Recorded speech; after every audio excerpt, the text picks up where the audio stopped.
Et on est avec Jean-Claude River, comme promis, président du club de randonnée Les Issards de la Barguillère. Alors pourquoi ? Eh bien parce que tout simplement, à 8h45, sur 8h47, sur l'antenne de Sud Radio, on se dit que vous êtes peut-être en train de vous préparer pour une journée de randonnée. Et la question est de savoir si vous avez vraiment pensé à tout et quels sont les bons réflexes à adopter. Bonjour Jean-Claude River. Oui, bonjour Jacques, bonjour à tout le monde. Et alors, j'apprends que vous avez aujourd'hui 75 ans. En général, on donne pas l'âge des intervenants à l'antenne, mais bon, vous avez 75 ans, mais surtout, vous pratiquez la randonnée depuis l'âge de 9 ans. Alors ça m'impressionne quand même. Hein. Racontez-nous. Oui, ben c'est ça. Je suis né dans la vallée de la Barguillère. J'ai vécu dans la vallée de la Barguillère et tout petit déjà, nous montions, et souvent le 15 août, qui était une date très importante pour les transhumances, nous montions sur un petit sommet à 1600 mètres d'altitude qui s'appelle le Picou. Et de là, j'ai vu pour la première fois, en effet, toute cette chaîne des Pyrénées qui s'étalait devant mes yeux. Et bien sûr, cela m'a donné envie très rapidement de voir ce qui se passait au-delà de ce fameux Picou. Ben oui, bien sûr. Et depuis, vous ne pouvez plus vous en passer parce que c'est une drogue, la randonnée. C'est un besoin pour vous. Vous la pratiquez pas tous les jours, mais très régulièrement, j'imagine. Oui, mais disons tous les jours, en effet, parce que nous sommes ici vraiment dans une nature encore assez préservée et nous avons des chemins qui démarrent devant la maison, vers la vallée, vers les sommets, et en prenant la voiture, pas très loin non plus. Alors, premier conseil, à quelle heure faut-il partir pour faire une bonne randonnée ? C'est tôt le matin, tard le soir, qu'est-ce que vous dites ?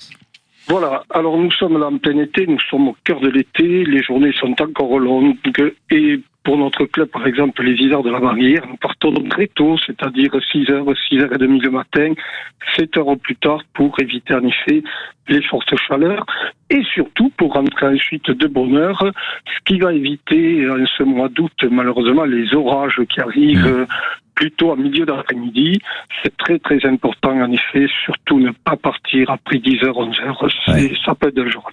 Et alors, on a autre conseil très important, c'est qu'on n'a pas forcément une bonne, une bonne idée de ce qu'est la randonnée. On se dit que une randonnée c'est facile. Or, il y a des vrais niveaux très différents, des niveaux physiques dans des randonnées. Et toutes les randonnées ne sont pas à faire lorsqu'on n'a pas tellement l'habitude. Hein. C'est le premier conseil peut-être que vous pourriez donner, c'est de bien choisir sa randonnée. Bien sûr, alors oui, ce sont des conseils, bien sûr, mais c'est vraiment une évidence, c'est choisir le lieu de sa rando. Alors, suivant sa condition physique, bien sûr, son niveau d'aptitude en randonnée, la distance, le dénivelé, c'est très important. Et puis, ces périodes de forte chaleur, bien sûr, privilégier des secteurs ombragés. Il faut savoir qu'à découvert, les indices UV peuvent être très forts. Par exemple, dimanche, au port de Salaou, pour la Pujade au port de Salaou, nous avions des indices qui étaient de 9-10, qui est en effet ce qui peut venir en danger d'insolation et de déshydratation, surtout chez les jeunes enfants. À ce sujet, se renseigner bien sûr avant de partir sur les points d'eau potable, potable, situés sur le parcours. Il y a des sources, on peut trouver des cabanes, des refuges, en sachant que toujours la meilleure eau qu'on aura, c'est celle qu'on aura pris avec soi dans le robinet avant de partir. 2 à 3 litres d'eau, 2 litres minimum pour une rando d'une journée, et ne plus boire dans les ruisseaux. J'y ai bu pendant un demi-siècle et malheureusement maintenant nous avons des ruisseaux qui peuvent être pollués. Je ne dis pas tous, certains. Ah oui. Et quels sont les équipements qu'il faut avoir avec soi ? Ça paraît évident, mais il faut le dire parce que tout le monde n'a pas forcément tout le monde ne pense pas forcément à ça et c'est important de le rappeler. Oui, alors en ces temps de grosse chaleur, j'y reviens parce que cette année c'est vraiment le point important.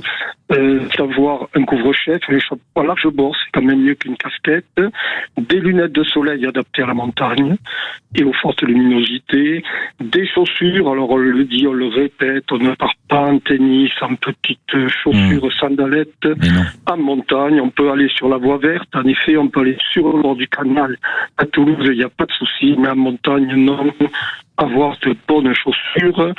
Et puis aussi se renseigner avant de partir sur les prévisions météo. C'est important, il y a des sites météo maintenant qui sont fiables au moins à 24 heures à l'avance. Et là, on va prévoir les vêtements en conséquence. En montagne, il y aura un vêtement chaud ou imperméable aussi, suivant les conditions climatiques. Et puis prendre toujours avec soi la crème solaire. Alors la crème solaire, c'est indispensable pour les jeunes enfants, mais aussi pour les adultes. Et de cette crème solaire, il faudra éviter de se baigner dans les lacs. On voit encore trop de gens qui se baignent dans les lacs. Le Parc national des Pyrénées a interdit la baignade dans certains lacs.